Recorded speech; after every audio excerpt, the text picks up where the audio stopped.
Vector product. Kinematics की series अपनी चल रही है जिसमें हम पढ़ रहे हैं वेक्टर। इससे पहले वेक्टर के 3 वीडियोज अपलोड हो चुके हैं। फर्स्ट में हमने vector definition and types of vector पढ़ा, सेकंड में हमने वेक्टर का एडिशन देखा और थर्ड में हमने पढ़ा था वेक्टर सब्ट्रैक्शन। और आज हम वेक्टर प्रोडक्ट पढ़ेंगे, सदिशों का गुणनफल। तो चलिए शुरू करते हैं।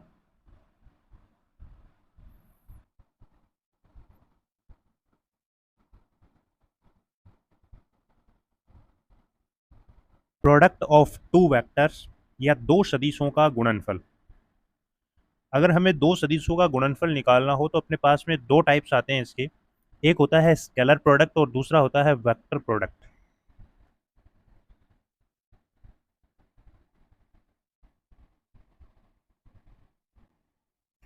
जहाँ स्केलर प्रोडक्ट को हम बोलते हैं अदिश गुणनफल, जिसे हम डॉट प्रोडक्ट भी बोलते हैं, और वेक्टर प्रोडक्ट को हम बोलते हैं क्रॉस प्रोडक्ट या सदिश गुणनफल।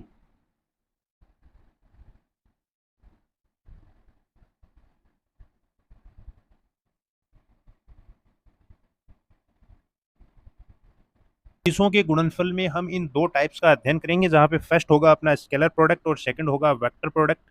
इनके अन्य नाम अभी आप देख चुके हैं। तो सबसे पहले हम स्टार्ट करते हैं स्केलर प्रोडक्ट, डॉट प्रोडक्ट या अदिश गुणनफल।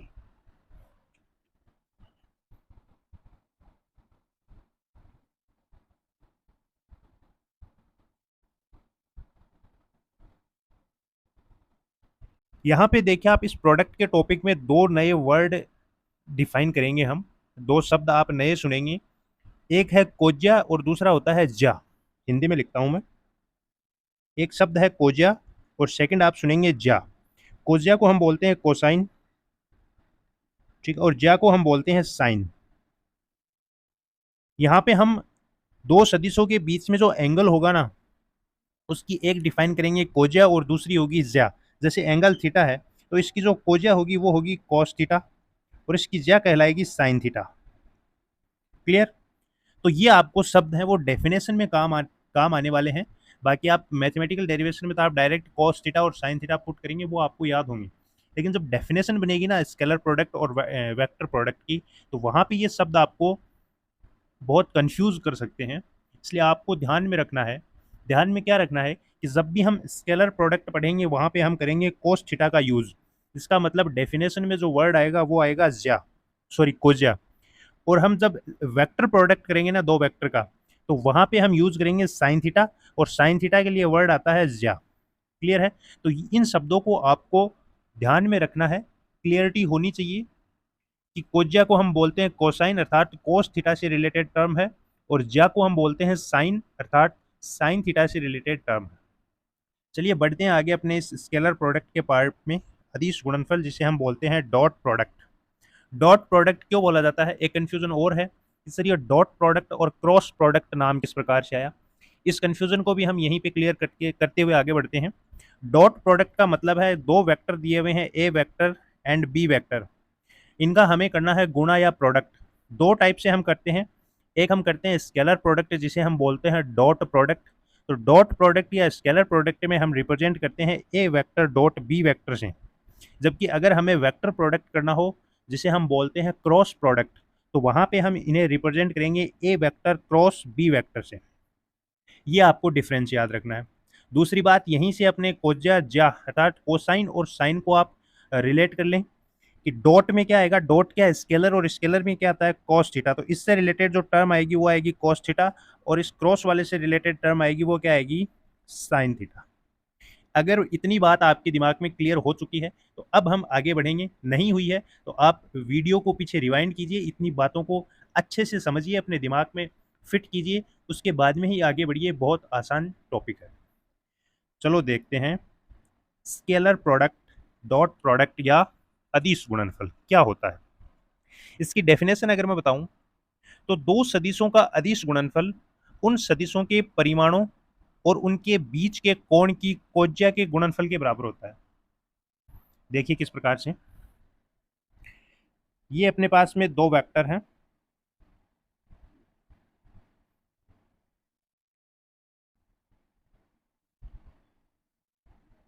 ए वेक्टर और बी वेक्टर। इनके बीच का ये जो एंगल है वो है थीटा। अब देखिए हमने डेफिनेशन क्या पढ़ी कि दो सदिशों का स्केलर प्रोडक्ट या अदिश गुणनफल क्या होता है। सबसे पहली बात तो हम रिप्रेजेंट किस प्रकार से करते हैं, तो a vector dot b vector से इसको रिप्रेजेंट करेंगे। इसकी वैल्यू क्या होगी, तो दोनों सदिशों के परिमाण, दोनों सदिशों का परिमाण, इसका परिमाण कितना है भाई, मैग्नीट्यूड कितना है ए, इसका मैग्नीट्यूड कितना है बी, तो यहाँ पे क्या आएगा ए बी। दूसरा वर्ड मैंने बोला कि दोनों सदिशों के परिमाण और उनके बीच का कोण, कोण कितना है थीटा, इस कोण की कोज्या, कोज्या मतलब कॉस, और किसकी कोज्या, इस थीटा की, इसका मतलब कॉस थीटा। तो दोनों सदिशों का परिमाण और उनके बीच की कोज्या का गुणनफल यानी ए बी कॉस थीटा, ये होता है अपना ए वेक्टर डॉट बी वेक्टर का फॉर्मूला, या दो सदिश ए वेक्टर और बी वेक्टर का स्केलर प्रोडक्ट हमें क्या मिलता है, ए बी कॉस थीटा। ये इनको रिप्रेजेंट करने का तरीका होता है, इसी प्रकार से हम इन्हें सॉल्व करते हैं। क्लियर है। यहां से हम देखिए अब नई नई टर्म बनाते हैं। अगर अपने को मान लीजिए यहां से एक एंगल निकालना हो, एंगल कैलकुलेट करना हो, बाकी ए वेक्टर और बी वेक्टर का हमें पता हो मैग्नीट्यूड का, तो हम किस प्रकार से निकालेंगे, तो यहाँ पे आप कीजिएगा कॉस थीटा को इधर रखिए, इस ए बी का भाग लगाइए इधर, तो ये बन गया आपका a vector dot b vector upon a b. तो थीटा की वैल्यू कितनी प्राप्त होगी, cos inverse a vector dot b vector upon a b. तो यहाँ से आप थीटा की वैल्यू निकाल सकते हैं, दोनों वेक्टर के बीच में एंगल कितना है। क्लियर है। नेक्स्ट हम बात करते हैं कि थीटा है वो लेस देन 90 हो, तब तो हमें ये जो स्केलर प्रोडक्ट है वो पॉजिटिव प्राप्त होता है, और अगर थीटा है वो 90 डिग्री से ग्रेटर है, अर्थात 90 डिग्री से बड़ा है थीटा, तो हमें इस स्केलर प्रोडक्ट की या डॉट प्रोडक्ट की या अदिश गुणनफल की जो वैल्यू है वो हमें नेगेटिव प्राप्त होती है।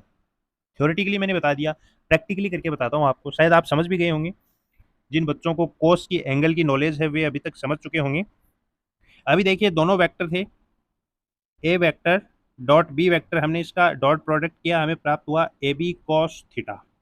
अब मैंने क्या बताया, फर्स्ट कंडीशन हम लेते हैं कि theta is less than 90 degree. Theta is less than 90 degree, इसका मतलब कॉस थीटा की वैल्यू हमें पॉजिटिव प्राप्त होगी या नेगेटिव, तो सर पॉजिटिव प्राप्त होगी, बिल्कुल। इसका मतलब अगर थीटा है वो 90 डिग्री से कम है, तो a vector dot b vector की वैल्यू हमें हमेशा पॉजिटिव प्राप्त होती है। सेकंड हम कंडीशन लेते हैं कि जब theta is greater than 90 degree, theta is greater than 90 degree, और थीटा की वैल्यू अगर 90 डिग्री से अधिक होगी, इसका मतलब कॉस थीटा की वैल्यू हमें क्या प्राप्त होगी, नेगेटिव। कॉस की वैल्यू 90 या 90 डिग्री से ऊपर जाते ही नेगेटिव स्टार्ट हो जाती है। अगर कॉस की वैल्यू नेगेटिव हमें प्राप्त होगी, तो a vector dot b vector की वैल्यू हमें क्या प्राप्त होगी, नेगेटिव। तो थीटा अगर लेस देन 90 डिग्री है, तो हमें ए वेक्टर डॉट वी वेक्टर है वो पॉजिटिव प्राप्त होता है, और अगर थीटा है वो ग्रेटर देन 90 डिग्री है, तो हमें ए vector dot b vector negative प्राप्त होता है। सेकंड हम एक चीज और लेते हैं कि स्केलर प्रोडक्ट या डॉट प्रोडक्ट की मैक्सिमम वैल्यू हमें कितनी प्राप्त हो सकती है और मिनिमम वैल्यू हमें कितनी प्राप्त हो सकती है। देखिएगा स्केलर प्रोडक्ट क्या होता है, ए vector dot b vector equals to a b cos theta. अगर हमें इसकी मैक्सिमम वैल्यू चाहिए, इसका मतलब यहाँ पे हमें कॉस थीटा की जगह क्या चाहिए, कॉस थीटा की मैक्सिमम वैल्यू कितनी होती है, 1, और वो कब होती है, जब थीटा इक्वल्स टू हो 0 डिग्री। क्यों, क्योंकि कॉस 0 डिग्री इक्वल्स टू 1। इसका मतलब अगर हमें ए वेक्टर डॉट बी वेक्टर की मैक्सिमम वैल्यू चाहिए, तो वो कितनी होगी, वो होगी ए बी कॉस 0 डिग्री, और कॉस 0 डिग्री की वैल्यू 1। इसका मतलब ए वेक्टर डॉट बी वेक्टर की मैक्सिमम वैल्यू हमें क्या प्राप्त होती है, ए बी।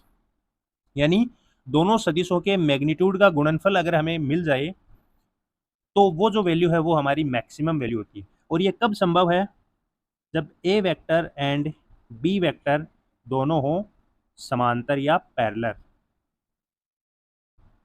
ठीक है, दोनों समानांतर होंगे। क्यों, क्योंकि एंगल कितना बन रहा है दोनों के बीच में, 0 डिग्री। इसका मतलब अगर ए वेक्टर इधर है, तो बी वेक्टर भी इधर ही होगा। क्लियर है। इस कंडीशन में हमें मैक्सिमम वैल्यू प्राप्त होती है, वो होती है ए बी। नेक्स्ट हम देखते हैं कि हमें ए वेक्टर डॉट बी वेक्टर की मिनिमम वैल्यू कितनी प्राप्त हो सकती है। तो a vector dot b vector equals to a b cos theta. Minimum value के लिए हमें कॉस थीटा की मिनिमम वैल्यू चाहिए, और वो होती है 0। और कोस थीटा की वैल्यू 0 कब प्राप्त होगी? जब थीटा इक्वल्स टू हो 90 डिग्री। क्यों? क्योंकि कोस 90 डिग्री हमें क्या मिलता है? 0। तो अब यहाँ से अगर हमें ए वेक्टर डॉट बी वेक्टर की मिनिमम वैल्यू निकालनी हो तो हमें करना होगा ए बी कोस 90, और कोस 90 की वैल्यू 0, तो यहाँ पे कितना बचेगा? ए बी इंटू 0, तो ये वैल्यू कितनी होगी? 0। तो दो सदिशों के अदिश गुणनफल की न्यूनतम जो मान हमें प्राप्त होता है वो कितना होता है? 0 प्राप्त होता है। और ये कब प्राप्त होता है? जब ये एक दूसरे पर परपेंडिकुलर हो, यानी अगर ए वेक्टर है वो इधर है तो बी वेक्टर जस्ट इसके परपेंडिकुलर होना चाहिए, अर्थात इससे बनाना चाहिए 90 डिग्री का एंगल। क्लियर है इतनी बातें? चलिए, ये थी अपनी a vector dot b vector equals to a b cos theta की कहानी। स्केलर प्रोडक्ट हम किस प्रकार से डिफाइन करते हैं, अब हम इसके कुछ प्रॉपर्टीज पढ़ते हैं। स्केलर प्रोडक्ट की फर्स्ट प्रॉपर्टी हम पढ़ते हैं क्रम विनिमय नियम या कम्यूटेटिव लॉ।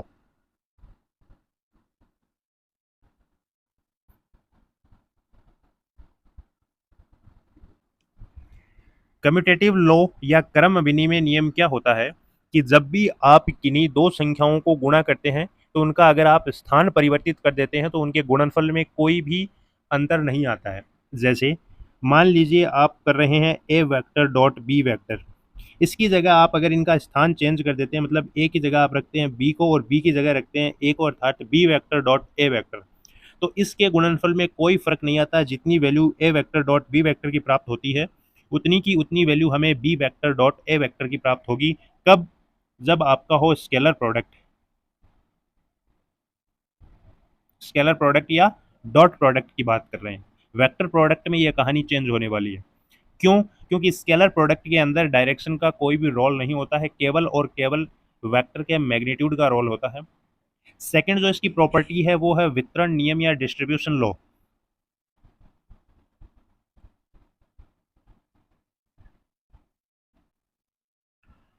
वितरण नियम या डिस्ट्रीब्यूशन लॉ क्या कहता है कि आपके पास में कुछ इस प्रकार की कंडीशन है कि a vector dot b vector plus c vector, तो इसका जो आंसर हमें प्राप्त होता है वो होता है ए वेक्टर डॉट बी वेक्टर, मतलब ये जो बाहर का ए वेक्टर है वो यहाँ पे डिस्ट्रीब्यूट हो जाता है बी प्लस सी के साथ में। किस प्रकार से होता है? ए vector dot b vector plus a vector dot c vector.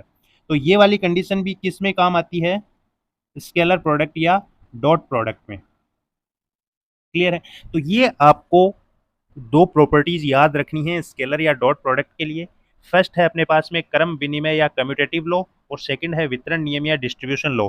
Direct आपको इसके आधार पर प्रश्न भी पूछा जा सकता है, या जब आप न्यूमेरिकल सॉल्व करते हैं आगे चल करके, हम जब क्रॉस प्रोडक्ट भी पढ़ लेंगे उसके बाद में जब कंबाइंड न्यूमेरिकल आएगा आपके पास में, तो वहाँ पे आपको ये प्रॉपर्टी याद होनी चाहिए कि अगर अपने पास में डॉट प्रोडक्ट आ रहा है तो हम उस न्यूमेरिकल को मैथमेटिकली आगे सॉल्व करने के लिए हम क्रम विनिमय नियम, कम्यूटेटिव लॉ या डिस्ट्रीब्यूशन लॉ का सहारा ले सकते हैं।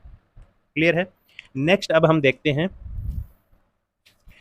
कि अगर हमें किसी एक ही वेक्टर का उसके खुद के साथ ही उसका स्केलर प्रोडक्ट करना हो तो हमें क्या रिजल्ट प्राप्त होता है, और ये किस कंडीशन में हो सकता है?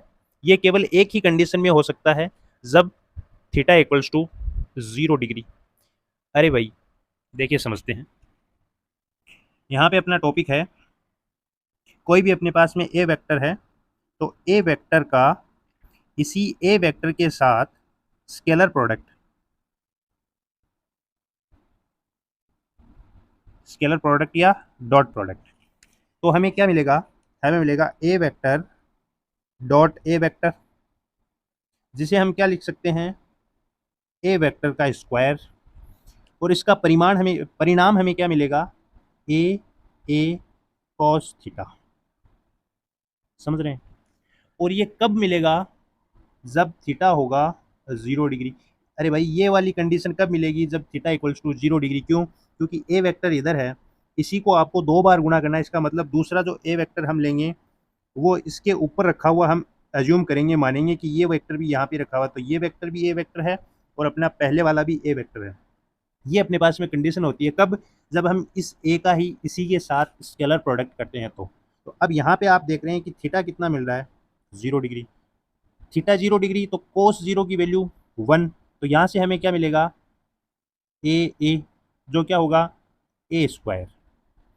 अब देखिए इसे हम सम अप करते हैं तो हमें ए वेक्टर डॉट ए वेक्टर की वैल्यू कितनी प्राप्त हुई ए स्क्वायर।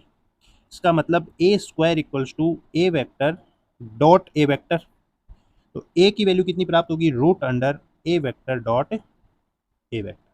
ये सारी चीज़ें जो मैं ब्रैकेट में क्लोज कर रहा हूँ ना ये आपके न्यूमेरिकल के लिए इंपॉर्टेंट है। इन्हें आपको याद रखना है, इसके कंसेप्ट को याद रखना है और इन फॉर्मूलाज को डायरेक्ट भी आपको याद रखना है। अब यही कंसेप्ट ए का जो ए के साथ हमने स्केलर प्रोडक्ट किया ना ये हम लेते हैं किसी यूनिट वेक्टर के लिए। और यूनिट वेक्टर मैं आपको पढ़ा चुका हूँ किस काम में आती है यूनिट वेक्टर। बिल्कुल डायरेक्शन को रिप्रेजेंट करने में यूनिट वेक्टर काम में आती है। तो हम यहाँ पे कंडीशन लेते हैं फॉर यूनिट वेक्टर।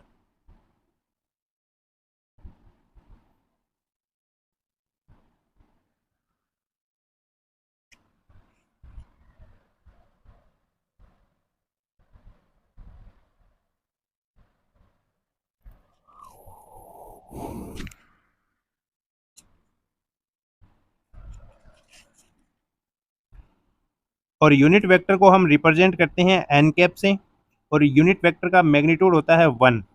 ठीक है। तो यूनिट वेक्टर काम किस आता है केवल और केवल डायरेक्शन रिप्रेजेंट करने के लिए। देखिए किस प्रकार से ये है अपना 3 dimensional coordinate system Cartesian coordinate system. अगर आपको कार्टेशियन कोऑर्डिनेट सिस्टम के बारे में नहीं पता है तो आपको वीडियो मिल जाएगा, डायरेक्ट सर्च कीजिएगा Cartesian coordinate system by Vijendra Phandal. ये है अपनी एक्स एक्सिस, ये है वाई एक्सिस और ये है जेड एक्सिस। हमें क्या करना है हमें यूनिट वेक्टर डिफाइन करना है। तो एक्स एक्सिस के लिए जो हम काम में लेते हैं वो होता है आई कैप, वाई एक्सिस के लिए काम में लेते हैं जे कैप और जेड एक्सिस के लिए लेते हैं के कैप। तो आपको एक्स एक्सिस में यूनिट वेक्टर डिफाइन करना हो उसकी वैल्यू होती है आई कैप, वाई एक्सिस में होती है जे कैप और जेड एक्सिस में होती है के कैप। क्लियर है, बढ़िया बात है। अब देखो अगर हमें दो यूनिट वेक्टर का इंटू करना हो तो हमें क्या प्राप्त होगा। हमें क्या करना है हमें करना है n cap dot n cap, scalar product करना है इनका है ना डॉट प्रोडक्ट। तो ये हमें प्राप्त होगा दोनों का मैग्नीट्यूड कितना है 1 × 1 × कॉस थीटा। फिर वही बात आ गई इस आई कैप का है ना भाई आपके पास में यही कंडीशन आती है। यहाँ पे हम क्या देखते हैं यहाँ पे अपने पास में दो कंडीशन बनेंगी। यहाँ से आप देखिएगा दो कंडीशन कब बनेंगी। फर्स्ट कंडीशन में तो हम लेंगे थीटा इक्वल्स टू 0 डिग्री और सेकंड कंडीशन में हम लेंगे थीटा इक्वल्स टू 90 डिग्री।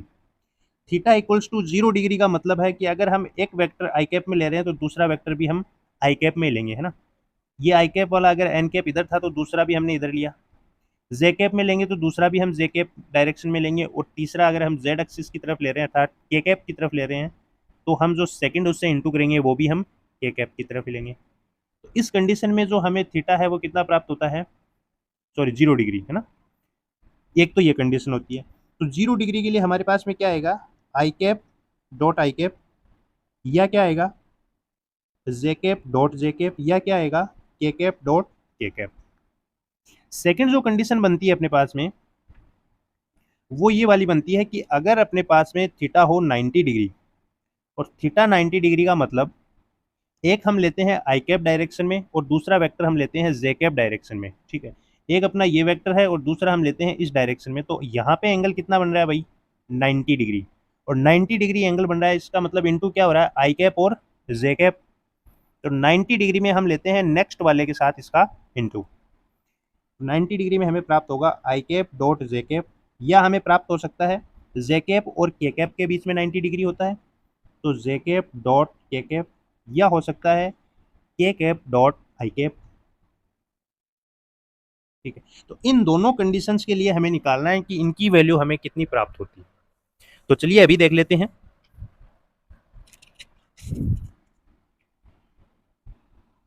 तो unit vector n cap dot n cap हमें मिला 1 × 1 कॉस थीटा। दो कंडीशन लेते हैं हम। फर्स्ट लेते हैं जब थीटा इक्वल्स टू 0 डिग्री। ठीक है, थीटा इक्वल्स टू 0 डिग्री इसका मतलब हमें मिलेगा n cap dot n cap equals to 1 क्योंकि कॉस 0 1 होता है। तो n cap dot n cap equals to 1। Theta 0 होगा इसका मतलब इंटू होगा i cap dot i cap या होगा j cap dot j cap या होगा के कैप डॉट के कैप। तो इन तीनों की वैल्यू है वो किसके बराबर होगी, 1 के बराबर होगी। एक तो आपको ये इंपॉर्टेंट रिलेशन याद रखना है, ठीक है। किस प्रकार से होती है ये मैं समझा चुका हूँ। I cap dot i cap, theta लिया है हमने 0 डिग्री, इसका मतलब हम करेंगे i cap dot i cap equals to 1 × 1 × cos 0 degree. अरे भाई जीरो तो तभी हो सकता है ना जब इस एक्स डायरेक्शन में ही हम कोई एन कैप ले रहे हैं और इसका इसी के साथ ही हम करवा रहे हैं स्केलर प्रोडक्ट, तब थीटा हमें कितना प्राप्त होता है, 0 डिग्री। इसका मतलब यहाँ पे क्या आएगा, i cap dot i cap. Clear है। या फिर हम ले रहे हैं केवल वाई एक्सिस की तरफ, तब थीटा क्या आएगा, 0 डिग्री। तो तीनों में कंडीशन क्या आएगी, चाहे आप आई कैप डॉट आई कैप ले लो, जे कैप डॉट जे कैप ले लो, के कैप डॉट के कैप ले लो, थीटा कितना आना है, 0 डिग्री। इसका मतलब i cap dot i cap equals to 1। इसी प्रकार से j cap dot j cap equals to 1 और k cap dot k cap equals to 1। Put करेंगे इधर तो वैल्यू कितनी आ रही है सबकी, 1। सेकेंड रिलेशन हम प्राप्त करते हैं जब अपने पास में एंगल हो 90 degree, theta equals to 90 degree. देखिएगा n cap dot n cap equals to 1 × 1 × cos 90 degree, और cos 90 डिग्री की वैल्यू 0, तो ये पूरी टर्म क्या होगी, 0। अब देखिए इसे हम किस प्रकार से रिप्रेजेंट करेंगे। ये अपने पास में प्लेन है, इधर अपने पास में एक एन कैप है और दूसरा एन कैप हम लेते हैं इस डायरेक्शन में वाई एक्सिस की तरफ। तो यहाँ पे एंगल कितना है, 90 डिग्री। इसका मतलब n cap dot n cap equals to n into n, मतलब 1 × 1 × cos 90, और cos 90 की वैल्यू 0। इसका मतलब n cap dot n cap equals to 0। ठीक है। एक्स एक्सिस की तरफ क्या होता है, आई कैप, और वाई की तरफ क्या होता है, जे कैप। इसका मतलब i cap dot j cap बराबर जे कैप डॉट के कैप बराबर के कैप डॉट आई कैप। इसकी वैल्यू कितनी होगी, 0। लंबवत घटकों का अगर हम स्केलर प्रोडक्ट करेंगे तो वैल्यू हमें प्राप्त होगी 0, जबकि समानांतर घटकों का अगर हम स्केलर प्रोडक्ट करेंगे तो वैल्यू हमें प्राप्त होगी 1। तो ये एक बहुत ही इंपॉर्टेंट कंसेप्ट है। वेक्टर प्रोडक्ट में ये बिल्कुल चेंज होगा क्योंकि वहाँ पे तो साइन फैक्टर आएगा, तो बिल्कुल अपोजिट होते हैं ये। ठीक है। तो स्केलर का आप याद कर लो, I dot I, J dot J, k dot k equals to 1, i dot j, j dot k dot i equals to 0। Same है तो वैल्यू 1 आएगी, सेम नहीं है तो वैल्यू 0 आएगी। क्लियर है। ओके। अब लास्ट अपना एक पॉइंट बचता है इस स्केलर प्रोडक्ट का, वो है कि अगर हमें दो वेक्टर कंपोनेंट फॉर्म में दिए हुए हों। कंपोनेंट फॉर्म क्या होता है कि ए वेक्टर हमें तीनों कोऑर्डिनेट सिस्टम के अकॉर्डिंग उसकी वैल्यू दी हुई हो, तो ए वेक्टर हमें इस प्रकार से दिया हुआ हो, ए एक्स आई कैप, ए वाई जे कैप और ए जेड के कैप, और बी वेक्टर भी इसी तरह कंपोनेंट में दिया हुआ हो, बी एक्स आई कैप, बी वाई जे कैप, बी जेड के कैप। और अब आपको पूछे कि हमें बताइए ए वेक्टर डॉट बी वेक्टर की वैल्यू, तो आप क्या करेंगे, आप करेंगे ए एक्स आई कैप, ए वाई जे कैप, ए जेड के कैप इंटू बी एक्स आई कैप, बी वाई जे कैप, बी जेड के कैप। ठीक है। अभी हम पढ़ चुके हैं कि आई डॉट आई होता है 1, जबकि अगर आप आई डॉट जे कर दो चाहे आई डॉट के कर दो, दोनों की वैल्यू कितनी होती है, 0। इसका मतलब यहाँ पे आप देखिए, ये जो आई कैप है वो केवल इस वाले आई कैप के साथ ही कोई वैल्यू प्रोवाइड करेगी। अगर इस वाले आई कैप को आप इस जे कैप या इस के कैप के साथ इंटू करेंगे तो वैल्यू हमें प्राप्त होगी 0, जबकि इसी का इंटू अगर हम इस आई कैप के साथ करेंगे तो वैल्यू हमें प्राप्त होगी 1।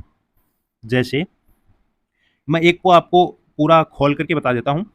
हम करेंगे ए एक्स, है ना, इंटू बी एक्स आई कैप। क्लियर है। सेकंड हम इसका इंटू करेंगे इसके साथ में, तो हमें क्या मिलेगा, प्लस ए एक्स बी वाई आई कैप डॉट जे कैप। फिर हम इसका करेंगे जेड वाले के साथ, तो हमें मिलेगा a x b z i cap dot k cap. अब यहाँ पे देखिए आई डॉट आई की वैल्यू 1, आई डॉट जे की वैल्यू 0, आई डॉट के की वैल्यू 0। इसका मतलब ये भी 0 और ये भी 0, बचा क्या, केवल ये बचा, इसकी वैल्यू 1, तो यहाँ पे इंटू बचा ए एक्स बी एक्स। इसी प्रकार से जब हम ए वाई का इंटू इन तीनों के साथ में करेंगे तो केवल बी वाई के साथ ये वैल्यू देगा, क्योंकि यहीं पे जे है, तो यहाँ पे वैल्यू हमें प्राप्त होगी ए वाई बी वाई और जेड वाले के लिए होगी ए जेड बी जेड। ये वैल्यू हमें प्राप्त होगी ए वेक्टर डॉट बी वेक्टर की। क्लियर है? तो इस प्रकार से अगर हमें कंपोनेंट फॉर्म में दो वेक्टर दिए हुए हों तो उनका हम स्केलर प्रोडक्ट निकालते हैं।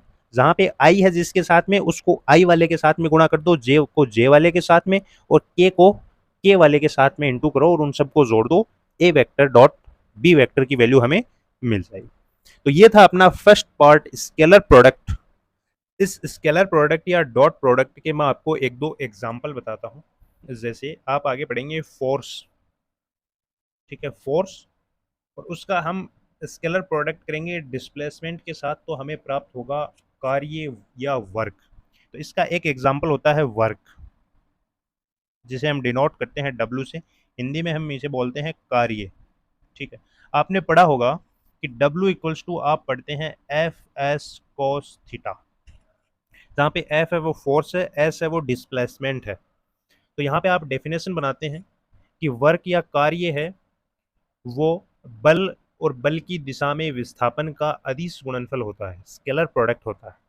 इसका मतलब अगर हम इसे समझें एफ एस कॉस थीटा को, तो ये क्या है? ये है F vector dot s vector.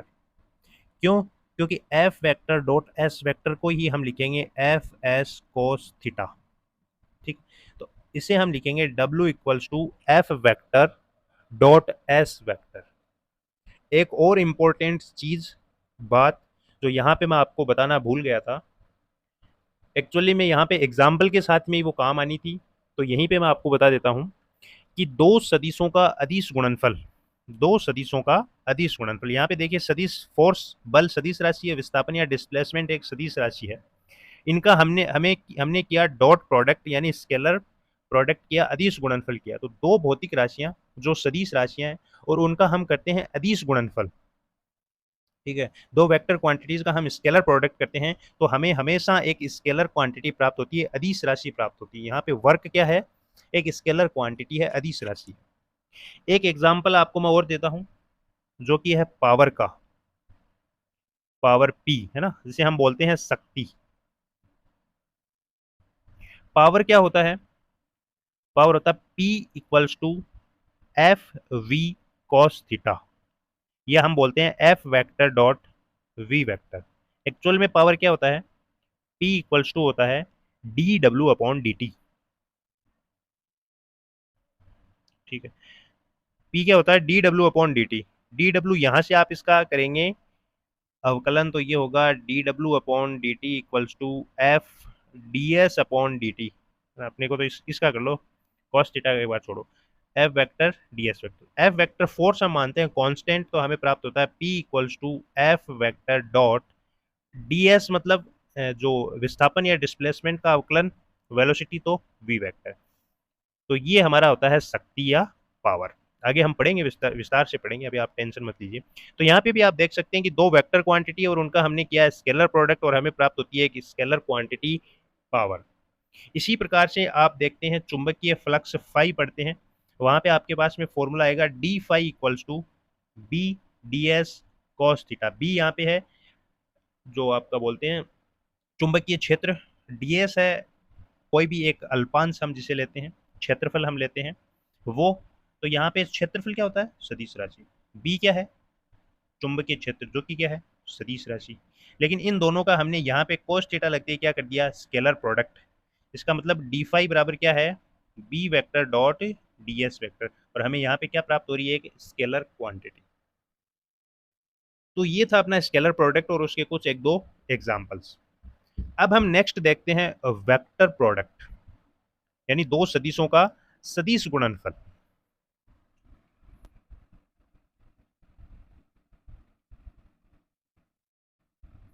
इसी वेक्टर प्रोडक्ट को हम बोलते हैं क्रॉस प्रोडक्ट। क्रॉस प्रोडक्ट यानी दो वेक्टर के बीच में इस प्रकार का हम लगाते हैं क्रॉस साइन। वहां पे हम लगा रहे थे डॉट और यहाँ पे हम लगाएंगे क्रॉस। सेम पहले हम बात करते हैं डेफिनेशन की। तो वहां पे हमने डेफिनेशन बनाई थी कि दो सदिशों का हमें अदिश गुणनफल निकालना हो तो उनके मैग्नीट्यूड को हम गुणा करते हैं उनके बीच के कोण की कोज्या से, यानी कोस थीटा से। यहाँ पे अगर हमें वेक्टर प्रोडक्ट निकालना हो तो हम उन सदिशों के बीच का जो कोण होगा ना, उस कोण की ज्या से गुणा करेंगे, यानी साइन थीटा से गुणा करेंगे। और एक चीज और आप यहाँ पे देखेंगे कि यहाँ पे वेक्टर प्रोडक्ट हो रहा है, इसका मतलब यहाँ पे डायरेक्शन भी आएगी, एन कैप भी आएगा। देखिए किस प्रकार से, ये दो वेक्टर है, ए वेक्टर और बी वेक्टर।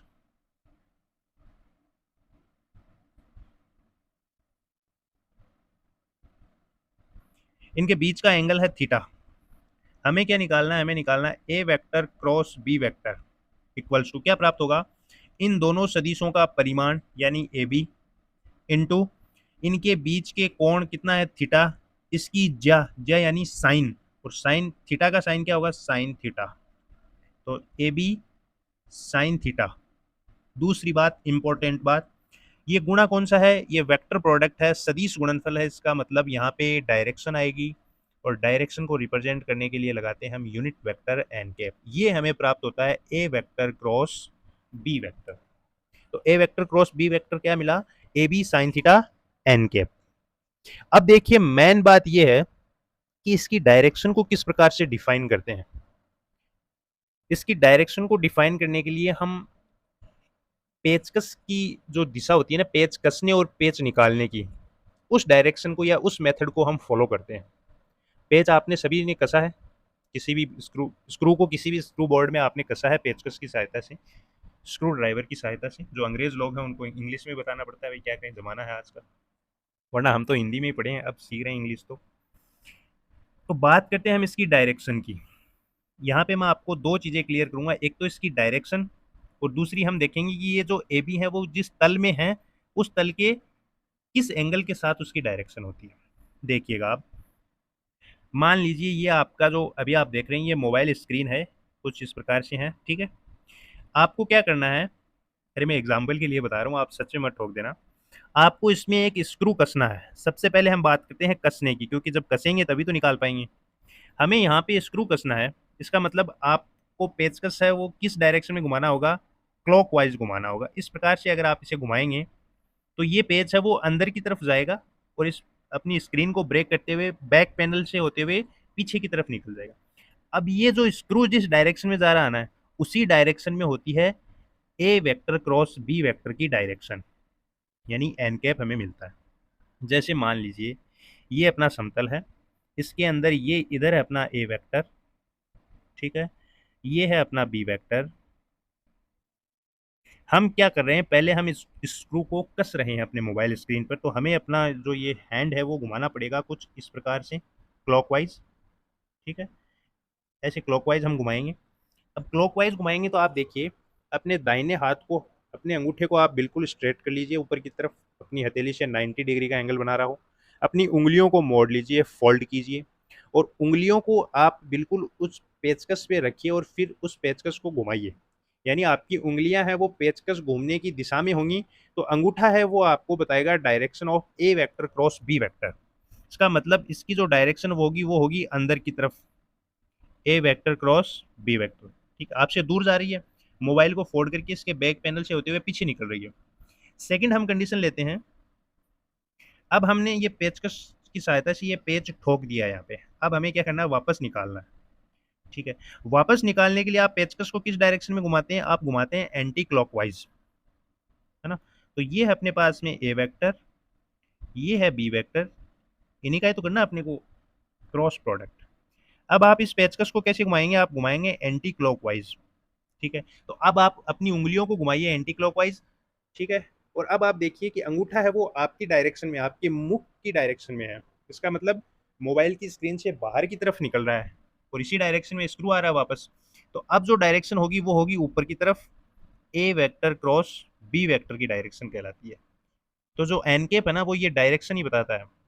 अब देखिए एग्जाम्पल के थ्रू मैं आपको बताता हूँ कि ये है अपने पास में एक समतल एक्स वाई प्लेन, है ना, एक्स वाई समतल है, इसमें अपने पास में दो वेक्टर हैं, ए वेक्टर और बी वेक्टर। सबसे इंपॉर्टेंट बात है कि यहाँ पे तो मान लीजिए ये एंगल बन रहा है 90 डिग्री, मतलब ए वेक्टर और बी वेक्टर दोनों एक दूसरे पर लंबवत है। अगर ये लंबवत नहीं भी हो तो भी एक्स वाई प्लेन में होंगे। जैसे मान लीजिए ये बी वेक्टर यहाँ पे ना होकर के कहीं पे यहीं पे होता अगर, ठीक है, इससे थीटा एंगल पर, तब भी ये किस एंगल में होगा, ये जो होगा वो एक्स वाई प्लेन में ही होगा, ठीक है। तो लंबवत हो या ना हो लेकिन प्लेन इनका एक ही होता है, यहाँ पे प्लेन एक्स वाई है, अगर ये एक्स जेड में हो तो एक्स जेड प्लेन हो जाएगा, वाई जेड कोऑर्डिनेट के अकॉर्डिंग होगी तो वाई जेड प्लेन हो जाएगा। हम अपनी सुविधा के लिए इसको भी वाई पे ले लेते हैं, ये बी वेक्टर है। अब हमें क्या करना है, इनका निकालना है हमें ए वेक्टर क्रॉस बी वेक्टर। यहाँ पे सबसे इंपॉर्टेंट आपको बात याद रखनी है कि a vector cross B vector की जो डायरेक्शन होती है वो ए वेक्टर एंड बी वेक्टर का जो प्लेन है इस प्लेन के होती है लंबवत, परपेंडिकुलर। ठीक है, परपेंडिकुलर या लंबवत होती है। अब आप मुझे बताइए एक्स वाई प्लेन के लंबवत कौन सा एक्सिस होता है? एक एक्स होता है जेड एक्सिस, उसके भी दो कंपोनेंट हो जाते हैं, एक पॉजिटिव और एक नेगेटिव। ठीक है, यानी इधर तो आएगा वो क्या आएगा, मान लीजिए ये तो है आपकी जेड एक्सिस, और इसके अपोजिट अंदर की तरफ जो जाएगा वो क्या होगा, जिसे हम जेड डैश बोल देते हैं, यानी ये तो होगा नेगेटिव वाला और ये होगा पॉजिटिव वाला। तो दो ही डायरेक्शन होती हैं, या तो होगा वो माइनस जेड एक्सिस की तरफ या होगा वो पॉजिटिव जेड एक्सिस की तरफ। ठीक है, तो a vector cross B vector की डायरेक्शन होगी या तो पॉजिटिव जेड एक्सिस की तरफ या होगी नेगेटिव जेड एक्सिस की तरफ। तो यहाँ पे जो एन कैप है वो डायरेक्शन बताता है, और यहाँ पे जो सबसे इंपॉर्टेंट रोल होता है वो डायरेक्शन का ही होता है, क्योंकि आप ए बी साइन थीटा से मैग्नीट्यूड निकाल देंगे ए वेक्टर क्रॉस बी वेक्टर का, लेकिन जब न्यूमेरिकल में आपको ऑप्शन में दे देगा कि डायरेक्शन बता बेटा, तब आप कंफ्यूज होंगे कि यार ये कैसे निकालूं मैं। तो हमेशा याद रखना, जिस प्लेन में ए वेक्टर और बी वेक्टर होते हैं उस प्लेन के बिल्कुल परपेंडिकुलर जो डायरेक्शन है वही डायरेक्शन होती है ए वेक्टर क्रॉस बी वेक्टर की, और वो हम निकालते हैं स्क्रू ड्राइवर के डायरेक्शन के अकॉर्डिंग। ठीक है, क्लॉकवाइज घुमाएंगे तो अंदर की तरफ यानी माइनस जेड एक्स की तरफ, एंटी क्लॉकवाइज घुमाएंगे तो ऊपर की तरफ यानी प्लस जेड एक्स डायरेक्शन की तरफ। ये बातें हो गई। अब हम बात करते हैं कि a vector cross B vector की हमें मैक्सिमम वैल्यू कब प्राप्त हो सकती है। हमें क्या मिलता है, ए vector cross B vector equals to a B sine theta n cap. हमें चाहिए a vector cross B vector की मैक्सिमम वैल्यू, और मैक्सिमम वैल्यू हमें तब मिलेगी जब हमें साइन थीटा की वैल्यू प्राप्त हो मैक्सिमम, और साइन थीटा की मैक्सिमम वैल्यू होती है 1। कब होती है, जब थीटा इक्वल्स टू हो 90 डिग्री। क्यों? क्योंकि साइन 90 की वैल्यू होती है 1। ठीक है, तो मैक्सिमम वैल्यू हमें चाहिए, इसका मतलब साइन थीटा की जगह आना चाहिए 1, तो हमें मिलेगा ए बी, केवल ये मिलेगा, क्यों साइन थीटा तो 1 हो गया, तो ये अपने पास में मैक्सिमम वैल्यू है ए वेक्टर क्रॉस बी वेक्टर। कब? When theta equals to 90 degree, यानी अक्ष और वाई एक्सिस पर अगर अपने ये ए वेक्टर और बी वेक्टर होंगे तब जाकर के हमें ए वेक्टर क्रॉस बी वेक्टर की मैक्सिमम वैल्यू प्राप्त होगी ए बी। क्लियर? नेक्स्ट हम बात करते हैं कि a vector cross B vector की हमें मिनिमम वैल्यू कितनी प्राप्त होगी। हमें क्या निकालना है, ए वेक्टर क्रॉस बी वेक्टर की मिनिमम वैल्यू। मिनिमम वैल्यू के लिए हमें चाहिए कि साइन थीटा की मिनिमम वैल्यू कितनी होती है, 0। इसका मतलब साइन थीटा हो 0, और साइन थीटा 0 होते ही ए बी साइन थीटा पूरी टर्म क्या बनेगी, 0। और ये कब बनेगा, when theta equals to 0 degree. क्यों? क्योंकि साइन 0 डिग्री की वैल्यू होती है 0। इसका मतलब जब थीटा की वैल्यू 0 होगी तब ए वेक्टर क्रॉस बी वेक्टर हमें 0 प्राप्त होगा। यानी अगर ए वेक्टर इधर है और बी वेक्टर भी बिल्कुल इसके समानांतर है, तो यहाँ पे जो एंगल है थीटा वो है 0 डिग्री, तो इनकी जो सदिश गुणनफल या वेक्टर प्रोडक्ट होगा वो होगा 0। क्लियर हुई इतनी बातें? बढ़िया बात है। अब हम बात करते हैं प्रॉपर्टीज की। जिस प्रकार से हमने स्केलर प्रोडक्ट की प्रॉपर्टीज पढ़ी थी, एक था अपना क्रम विनिमय नियम कम्यूटेटिव लॉ, और दूसरा था वितरण नियम डिस्ट्रीब्यूशन लॉ। वहाँ पे हमारा क्रम विनिमय नियम वैलिड था, यहाँ पे वैलिड नहीं होगा। क्यों? क्योंकि यहाँ पे खेल खेल रहा है डायरेक्शन। तो प्रॉपर्टीज में देखिए, सबसे पहले हम बात करते हैं क्रम विनिमय नियम या कम्यूटेटिव लॉ।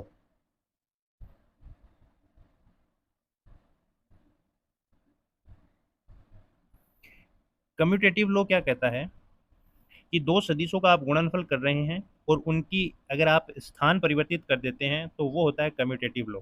यहाँ पे वो वैलिड नहीं है। इसका मतलब ए vector cross B vector is not equals to b vector cross A vector की। क्यों? क्योंकि यहाँ पे ऐसा करने से डायरेक्शन चेंज हो जाती है, और डायरेक्शन चेंज होते ही हमें क्या प्राप्त होता है? गलत रिजल्ट प्राप्त होता है। ठीक है, okay. लेकिन अगर आपको इसी के साथ में इसका मैग्नीट्यूड दे तब तो वो वैलिड होता है। भाई डायरेक्शन ही चेंज हो रही है, केवल मैग्नीट्यूड की बात हो, इसका मतलब ए वेक्टर क्रॉस बी वेक्टर बराबर होता है किसके? बी वेक्टर क्रॉस ए वेक्टर के। क्यों? क्योंकि मैग्नीट्यूड तो भैया सेम है, चेंज कौन हो रहा है? एन कैप, और वही यहाँ पे प्रॉब्लम क्रिएट कर रहा है। सेकंड था अपना डिस्ट्रीब्यूशन लो।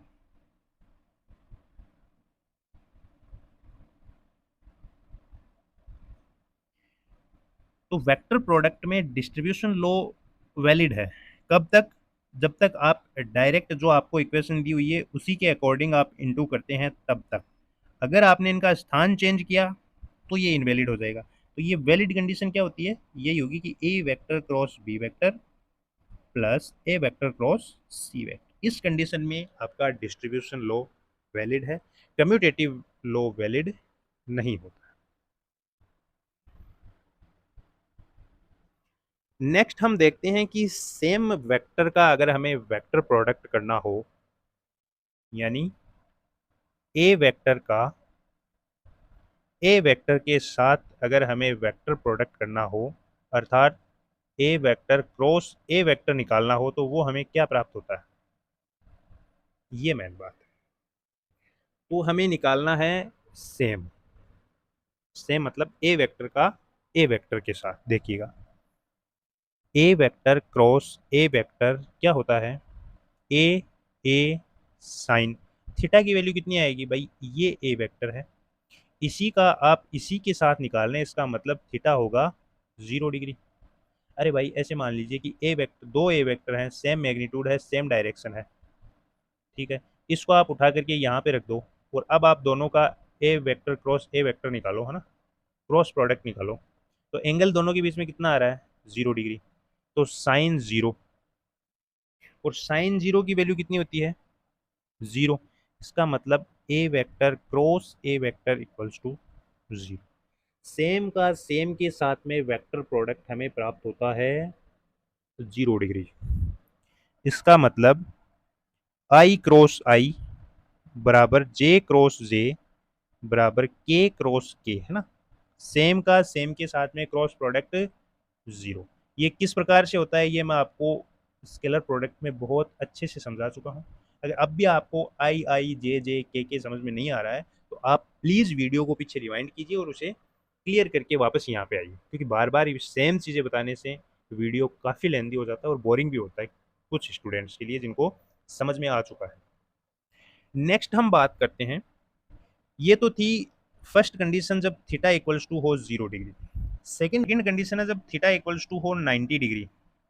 90 डिग्री के लिए मतलब या तो हो आई क्रॉस जे, या हो जे क्रॉस के, या हो के क्रॉस आई। तो आई क्रॉस जे की वैल्यू हमें प्राप्त होती है के। क्यों होती है मैं बिल्कुल आपको समझा चुका हूं। अभी मैंने आपको समझाया था कि एक्स एक्सिस और वाई एक्सिस पे अपने पास में दो वेक्टर हैं, ठीक है, ये एक्स वाई प्लेन में है, इसका मतलब आई और जे में है, तो आई क्रॉस जे। इनके लिए जब भी हम ए वेक्टर क्रॉस बी वेक्टर निकालेंगे, यानी आई आई क्रॉस जे निकालेंगे, तो उसकी डायरेक्शन किधर आएगी? या तो आती है प्लस जेड एक्सिस की तरफ, या आती है माइनस जेड एक्सिस की तरफ। समझना हमें यही है कि कब तो प्लस की तरफ आएगी और कब माइनस की तरफ आएगी। अब देखिए, इन दोनों का इंटू या तो प्लस जेड में आएगा या माइनस जेड में आएगा, इसका मतलब किस में आएगा? के केप में। सेकंड, जे क्रॉस के वाई और जेड पर होगा तो किस में आएगा? एक्सिस में। एक्स एक्सिस के लिए आई केप। के क्रॉस आई यानी जेड और एक्स पर है, तो डायरेक्शन किधर होगी? वाई की तरफ, और वाई की तरफ यानी जे केप। अगर हम इनका स्थान परिवर्तित कर दें तो हमें वैल्यू नेगेटिव में प्राप्त होगी। कैसे? अगर हम करें कि जे क्रॉस आई मतलब वाई से अक्स की तरफ जा रहे हैं हम, वाई से आप अक्स की तरफ अगर अपनी उंगलियों को घुमाएंगे तो अंगूठा किधर होगा? अंदर की तरफ या मोबाइल की स्क्रीन के अंदर की तरफ, और उधर क्या होता है? माइनस जेड, तो माइनस के कैप। सेम इसी प्रकार से के क्रॉस जे करेंगे तो माइनस आई, और आई क्रॉस के करेंगे तो माइनस जे। ये होता है। इसका एक बहुत ही मीठा सा एग्जांपल मैं अगर आपको बताऊं, जब भी आपको क्रॉस प्रोडक्ट करना होता है आप ऐसे लिखते हैं आई जे के, है ना, ए बी सी, है ना, फिर डी ई एफ, इस प्रकार से आप लिखते हैं। फिर क्या करते हैं आप, इसको ब्लॉक करते हैं और यहाँ पे आप लिखते हैं B into D I cap. फिर आप इसको ब्लॉक करते हैं, फिर आप इसको इससे इंटू करते हैं, तो यहाँ पे लगाते हैं minus J A D in sorry A into D, और वो जो माइनस माइनस आप करते हैं माइनस सी डॉट डी करते हैं। यहाँ पे आप माइनस जे लगाते हैं कब, जब आप पहले आई को के साथ इंटू करते हैं। अगर आप यहाँ पे पहले इस के वाले को आई के साथ इंटू करें, यानी पहले आप लिखें कि C D minus A D लिखें, सॉरी ए एफ लिखें, तो यहाँ पे प्लस आता है। इसीलिए आप यहाँ पे माइनस लगाते हैं, क्योंकि आप एक ही रिदम में उनको इंटू करते रहते हैं। तो ये था जब 90 डिग्री का एंगल हो। ठीक है, ये था अपना दो सदिशों का सदिश गुणनफल या वेक्टर प्रोडक्ट। एक दो मैं अगर आपको इसको एग्जाम्पल दूं, तो वही बात यहाँ पे आती है कि एग्जाम्पल के साथ में ये बात याद आती है, क्योंकि यहीं पे ये रिलेट होती है, यहीं पे ये काम आती है। किन्हीं भी दो वेक्टर का अगर आप वेक्टर प्रोडक्ट करते हैं, तो जो रिजल्टेंट हमें क्वांटिटी प्राप्त होती है वो भी एक वेक्टर क्वांटिटी होती है। जबकि स्केलर में हमने क्या देखा था कि दो वेक्टर का स्केलर प्रोडक्ट करेंगे तो हमें स्केलर क्वांटिटी प्राप्त हो रही थी। जैसे हमने F vector dot s vector किया, हमें वर्क प्राप्त हुआ जो कि एक स्केलर क्वांटिटी है। लेकिन अगर हम R vector cross F vector करते हैं तो हमें तो वेक्टर प्राप्त होता है, टॉर्क्यू प्राप्त होता है, बलाघूर्ण प्राप्त होता है, जो कि एक वेक्टर क्वांटिटी होती है। इसी प्रकार से कोणीय संवेग, एंगुलर मोमेंटम, उसका फॉर्मूला क्या होता है, L vector equals to R vector cross P vector. दो वेक्टर का क्रॉस प्रोडक्ट यानी वेक्टर प्रोडक्ट, रिजल्टेंट हमें क्या मिला, एल वेक्टर, है ना, जो कि एक वेक्टर क्वांटिटी है। तो ये अपना आज का टॉपिक था, scalar product and vector product, जो कि सदिशों के गुणनफल के दो पार्ट थे। तो फिलहाल इस वीडियो में इतना ही, मिलते हैं नेक्स्ट वीडियो में। Thanks for watching.